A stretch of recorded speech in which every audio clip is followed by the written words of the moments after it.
Ça commence par un D, ça termine par un Z. C'est Davy Rodriguez qui nous parle. C'est la fin de la chasse aux pilotes en Iran, mes amis. Alors peut-être, peut-être pas. Il y a des versions très divergentes entre les États-Unis d'Amérique et les Iraniens. Nous allons voir tout cela ensemble. Peut-être qu'il aurait été retrouvé, mes amis. Et nous allons voir quelle est l'option la plus crédible. Mais avant cela, nous sommes 87 000 sur cette chaîne YouTube. Merci beaucoup pour votre soutien. Allons vers les 100 000. Comme ça, j'aimerais pouvoir mettre derrière moi le fameux tableau des 100 000 abonnés de YouTube que je vous mettrai juste derrière lorsque je l'obtiendrai. Et mes amis, n'hésitez pas à me soutenir. Donc en vous abonnant, vous allez en dessous, vous cliquez sur je m'abonne, cliquez également sur la petite cloche, comme ça vous recevez une notification à chaque fois que je publie une nouvelle vidéo. Et n'hésitez pas à me laisser un commentaire. Et n'oubliez pas, tous les vendredis à 21 h désormais, nous avons donc un rendez-vous hebdomadaire où nous faisons le débrief de l'actualité et tout cela sur Twitch, mes amis, évidemment. Alors, vous le savez, je ne suis pas un grand fan du blabla. Alors, on va rentrer dans le vif du sujet et notamment cette chasse aux pilotes. Alors, il y a quelques jours maintenant, il y a 3 jours, non, pardon, il y a 2 jours, il y a eu donc un avion qui est un F-15 américain qui a été descendu par les Iraniens.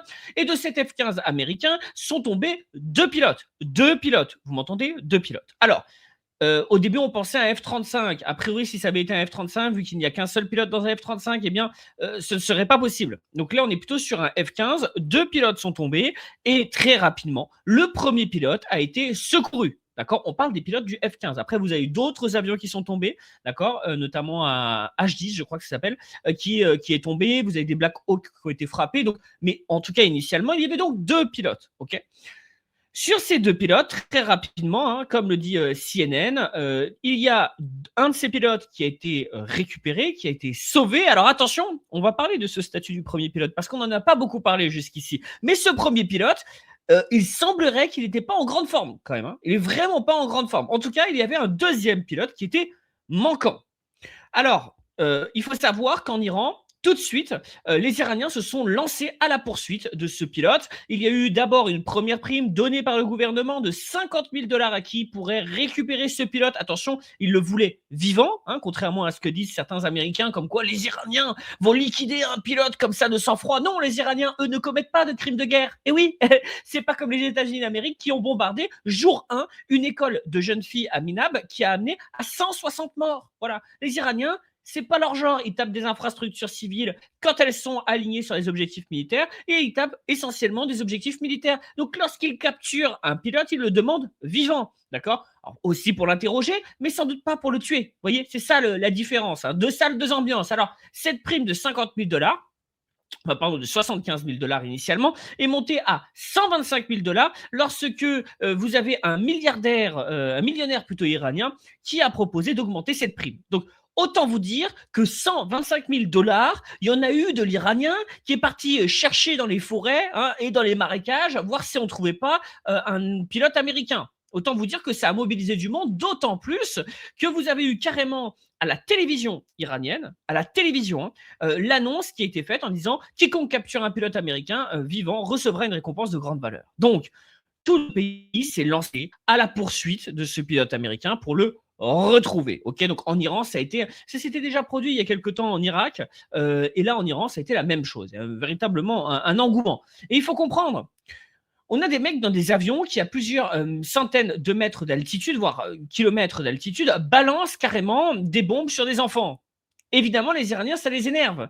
Mais quand tu es dans les airs, c'est plus dur de te toucher. Quand tu es au sol, tu es déjà beaucoup plus responsable. Vous savez, il y a une théorie dans le monde de la guerre qui est que vous vous sentez de plus en plus empathique. Et si finalement le choc est de plus en plus dur pour un soldat, dès lors qu'il est proche de sa victime.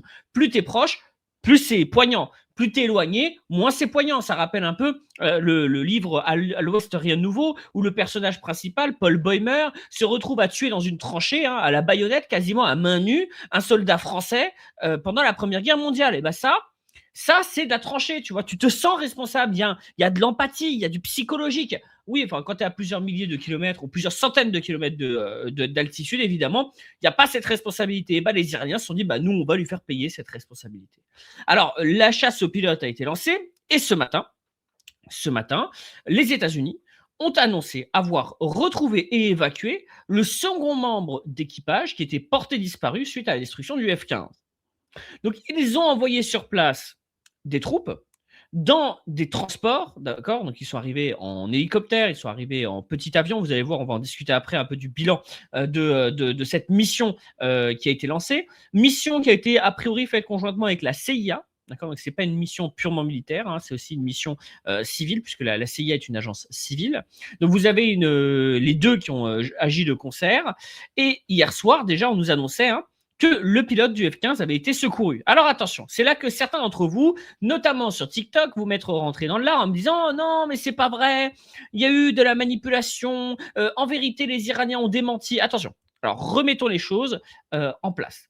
Déjà, alors c'est pas ça que je voulais voir. Alors commençons par le bilan, d'accord? Ça, c'est les images, d'accord, de, ceux qui restent, ça a été publié par les Iraniens, hein, de ceux qui restent, sur le terrain d'opération sur lequel sont arrivés les soldats, les militaires américains pour extraire ce pilote, d'accord?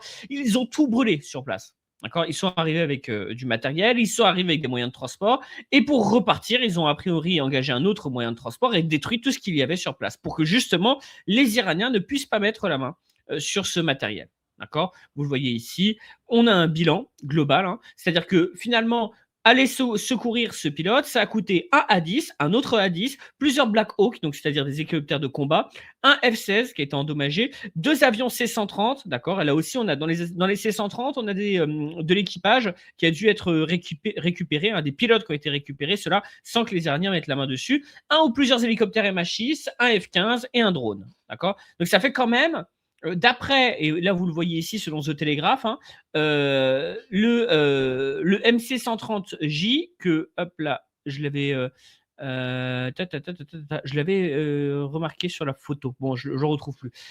On est sur, pour chaque avion, hein, vous voyez ici dans le Télégraphe, US planes destroyed in rescue mission cost more than 100 million each. D'accord?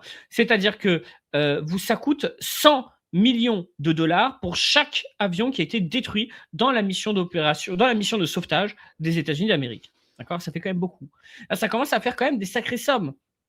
Je suis curieux de voir si Donald Trump va obtenir, hein, la fameuse enveloppe qu'il a demandée au Congrès américain. Alors, il a demandé aussi de l'argent pour taper du fric aux Saoudiens. On verra s'il l'obtient. Il est allé voir le Congrès pour taper encore du fric aux contribuables américains. Cette guerre commence à être beaucoup plus coûteuse. Et quand je dis beaucoup plus coûteuse, c'est vraiment beaucoup plus coûteuse que la guerre en Afghanistan, qui était déjà un gouffre, hein, on parle de 2300 milliards. Là, elle est plus coûteuse au ratio, évidemment, en comparant le nombre de jours, parce que ça fait que un mois et quelques jours que ce conflit a commencé. Et on parle déjà de centaines de milliards, d'accord? Au bout d'un mois. Donc, lorsque l'on verra la finale, l'amende finale, j'ai envie de dire l'addition, hein, à la fin de ce conflit, on sera a priori dans des ordres de valeur supérieurs à ceux de l'Afghanistan, puisque la mission en Afghanistan a duré beaucoup plus longtemps. On verra bien, hein, comme on dit en Auvergne, c'est à la fin du bal que l'on paye les musiciens. Là, ce sera la même chose. Alors, pourquoi est-ce qu'il y a eu tout un débat? Et je sais que sur Facebook, sur TikTok, j'ai vu pas mal de gens qui sont venus me rentrer dans le lard, puisque un haut responsable de l'administration américaine nous a dit que la CIA a lancé conjointement avec la mission d'opération de sauvetage de ce pilote du F-15, ils ont lancé une opération de désinformation. C'est-à-dire qu'ils avaient lancé des informations en disant que oui, ils avaient déjà trouvé le pilote. D'accord? Des informations mensongères, ils ne l'avaient pas encore trouvé à ce moment-là. Et oui, nous avons déjà trouvé le pilote. Et c'est à ce moment-là que les Iraniens ont publié un démenti en disant non, non, pas du tout. Les États-Unis n'ont pas encore trouvé le pilote. Comprenez ce que je veux dire? C'est-à-dire que les fausses informations de la CIA ont donné lieu à une réponse de l'Iran en disant non, c'est faux, la CIA et les États-Unis n'ont pas trouvé le pilote. Mais ensuite, il y a eu l'opération menée par le Pentagone. Il y a eu donc cette opération de sauvetage, d'accord? Donc vous voyez d'ailleurs les images ici, hein. Il y a eu cette mission de sauvetage qui a donné d'ailleurs la destruction ensuite de ces moyens de transport. Et c'est là que les États-Unis ont annoncé le fait qu'ils avaient sauvé le pilote et que c'était la bonne information, si je puis dire. Côté iranien, il n'y a pas eu pour l'instant de remise en cause de cette version, la dernière version, disant que le pilote avait été secouru par le F-15, enfin par les Américains. OK? Donc, à l'heure où je vous parle, nous sommes le 5 avril à 15h30, il n'y a pas de démenti de la part de l'Iran disant que le pilote n'a pas été trouvé. Par contre, Par contre, alors, déjà, première chose, si les Iraniens avaient trouvé le pilote, et là je suis assez d'accord avec Gilles Kepel, avec lequel pourtant j'ai quelques désaccords, mais là je suis assez d'accord avec Gilles Kepel, qui est un spécialiste du Proche et du Moyen-Orient, tout à fait critiquable, évidemment, d'ailleurs qui était mon ancien prof à Sciences Po en deuxième année. Il disait que si les Américains n'avaient pas trouvé le pilote et que c'était les Iraniens qui avaient trouvé le pilote, évidemment, ils l'auraient exposé, l'utilisé comme trophée. Et il a raison là-dessus. Donc le fait que les Iraniens aient trouvé le pilote, ça me paraît improbable. D'accord. À mon sens, ils n'ont pas trouvé le pilote. À mon sens, c'est les Américains qui ont trouvé. Par contre, là où Tasnim nous dit quelque chose qui, à mon sens, est très vrai. Alors Tasnim, c'est l'agence de communication, de presse finalement de l'Iran. Tasnim nous dit que, écoutez bien, hein, we are not commenting on this for now, but one point to mention is that the Americans are not telling the whole truth about even about the first pilot whom they claimed to have rescued. Donc Tasnim nous dit donc que il ne commente pas l'information, mais il y a un élément qui pose problème, c'est que les États-Unis n'ont pas dit toute la vérité à propos du premier pilote qu'ils clament avoir sauvé. Et oui. Donc là, effectivement, Tasnim nous dit il y a un problème sur le premier pilote. Il y a un problème sur le premier pilote et les Américains n'en parlent pas. Et justement, pourquoi ont-ils raison? À mon sens, hein, déjà Trump a avoué, même BFM le dit, hein, Trump a avoué que le premier pilote est grièvement blessé. D'accord. Il est gravement blessé. Donc, aujourd'hui, sans doute que ces jours sont en jeu. D'accord. Donc, déjà, premièrement, il est grièvement blessé. Ça, les Américains ne l'avaient pas dit au début. Maintenant, ils le disent. Pourquoi ils le disent? Parce qu'ils ont vu que les Iraniens avaient réagi.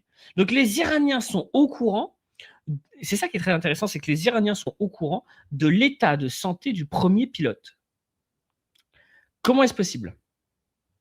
Ça, c'est une vraie question. Comment les Iraniens seraient donc au courant de l'état de santé du premier pilote? Quoi, ils auraient aperçu le pilote avant que les Américains l'aient récupéré? Improbable. Ils auraient peut-être un moyen de rentrer dans les moyens de communication américains. Donc, c'est-à-dire les Américains auraient récupéré le premier pilote et les Iraniens auraient intercepté des moyens de communication américains et ils savent que justement le pilote est blessé, c'est déjà plus probable. Donc déjà, le premier pilote, il y a quelque chose. D'ailleurs, Donald Trump a annoncé qu'il ferait une conférence de presse à 19h, heure française. Okay. Donc, on en saura un peu plus à ce moment-là. Mais le premier pilote a l'air d'avoir bien souffert. Il y a un truc que j'aimerais juste rappeler, parce qu'on a vu beaucoup de commentateurs, dont Gilles Kepel, qui nous dit « Oui, les États-Unis, s'ils se font prendre ce pilote, vont devoir subir l'affront que l'Iran l'utilise comme trophée. » Alors, j'aimerais juste rappeler quelque chose. Outre les multiples crimes de guerre commis par les États-Unis d'Amérique et par leurs confrères, évidemment, israéliens, les États-Unis ont osé prendre en otage, parce que c'est une prise d'otage, il faut dire les choses, c'est une prise d'otage. La nièce et la petite nièce de Rassem Soleimani, d'accord? Rassem Soleimani, c'est, je ne sais pas si vous le voyez, cet homme qui a été assassiné par une frappe américaine, israélo-américaine. Rassem Soleimani, alors certains vont dire c'est un terroriste. Peut-être. Cela dit, c'est un terroriste qui a permis de nous débarrasser de Daesh. C'est grâce à Rassem Soleimani qu'il n'y a plus d'État islamique en Irak. Okay? Cet homme, qui était donc le pire ennemi de l'État islamique, a été liquidé par les États-Unis et par Israël. Je vous laisse en tirer vos propres conclusions.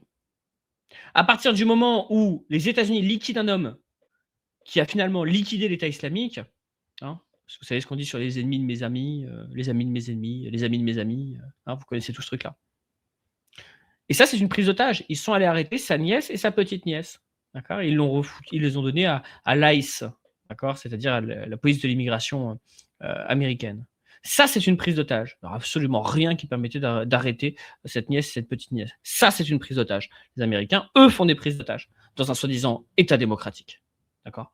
Rassem Soleimani, quand même, rappelons, cet homme a sauvé des dizaines de milliers d'Irakiens des griffes de Daesh.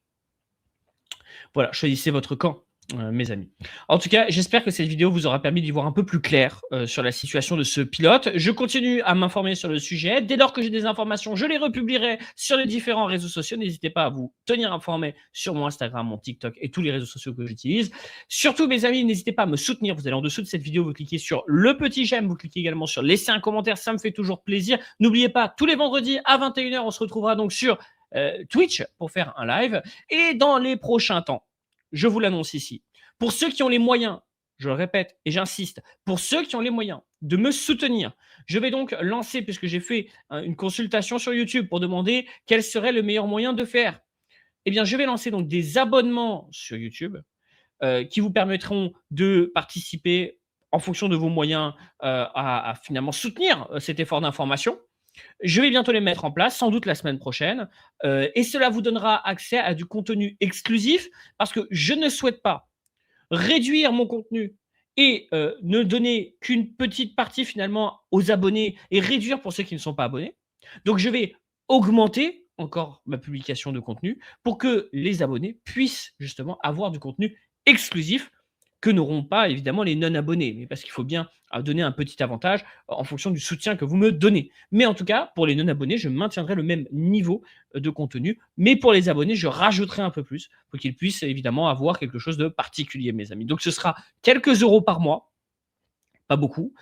N'hésitez pas surtout si vous avez des questions, envoyez-moi des messages. Et surtout, j'insiste, ne doivent s'abonner que les personnes qui en ont les moyens. Si vous n'en avez pas les moyens, gardez cet argent. D'accord? Entendez-moi bien, je ne veux pas avoir ça sur la conscience. Mes amis, en tout cas, n'hésitez pas, soutenez-moi, abonnez-vous et puis, dans, quelque temps, vous aurez l'occasion de vous abonner, cette fois-ci pécuniairement, sur cette chaîne YouTube et n'oubliez pas surtout, ça commence par un D, ça termine par un Z. C'est David Rodriguez qui vous parle.